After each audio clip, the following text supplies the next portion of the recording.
Hi, this is Jonas, and today I'll be talking about the interim budget of 2024. Now, basically, interim budget is a budget that the government released just before the election, and these budgets are usually, and this particular budget, it is for 2 to 3 months. And the reason why they are releasing it so that they can get money to finance the country for the next 2 to 3 months. Now, basically, I'm going to talk about 10 highlights that are important in this particular budget.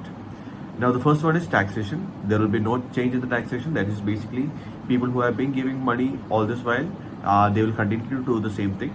There will be no change in that. And there will be, similarly, there will be no change in interim tax as well as import duty. Now, in the savings part, government is planning to withdraw all tax demands. Now, this will be a huge relief for the 10 million taxpayers under this particular category.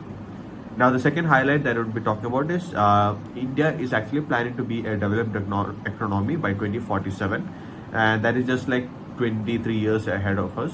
So by that time, it will be a developed economy, and the government is actually pushing forward to this particular economy, and they are calling it as Kartavya Kal. Now, the third thing that I would like to talk about is the India is going to focus on 4 groups. This interim budget is going to focus on 4 groups. They are the poor, women, youth, and farmers. And this particular concept has been talked about multiple times during the interim budget given by Nirmala Sitharaman. Now, according to Nirmala Sitharaman, their needs, that is, these 4 people's needs, should be our basic priority. Now, the fourth highlight is there will be direct benefit transfers to people. That is basically there will be no middlemen when you are giving transfers. So as of now, they have given more than $110 million to farmers through direct benefit transfers, and greater than $260 billion in loans to more than 430 million people under the Mudra scheme. And now this particular scheme, it is designed to serve these small scale enterprises. So that is a good development made by the government. Now there will be no middlemen, as I mentioned before, and the government is planning, has also gave 70% of houses to women in rural areas. Now, the fifth highlight of this particular interim budget is they are planning to tackle multidimensional poverty. Now, usually poverty we talk about in the terms of like money, like this person has lesser money than the poverty line, then they would fall under the poverty. But multidimensional poverty not only talk about money, but it talks about the poor health, the lack of clean water, or electricity, or like lack of electricity, or they are not getting proper schooling educations and medical facilities.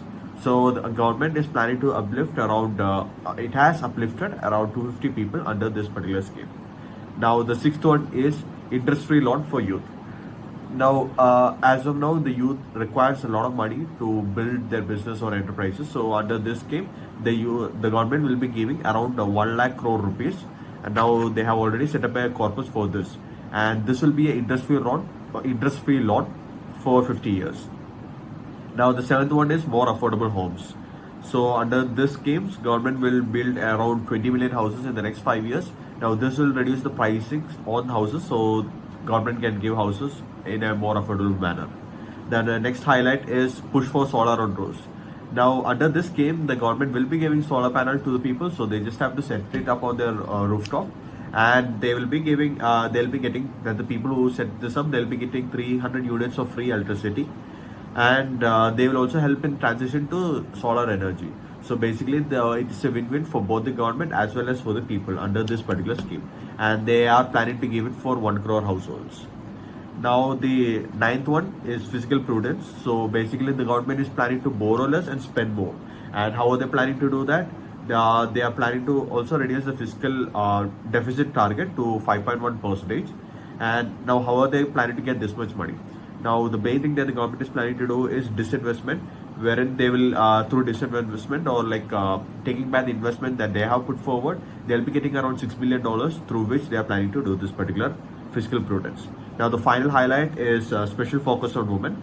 Now, the government healthcare workers, the women healthcare workers, will get health insurance. They will be encouraged to take vaccination, and they'll get local self-help women groups as well. So through this focus, they are planning, the government is actually encouraging the women to earn around 1 lakh rupees per month.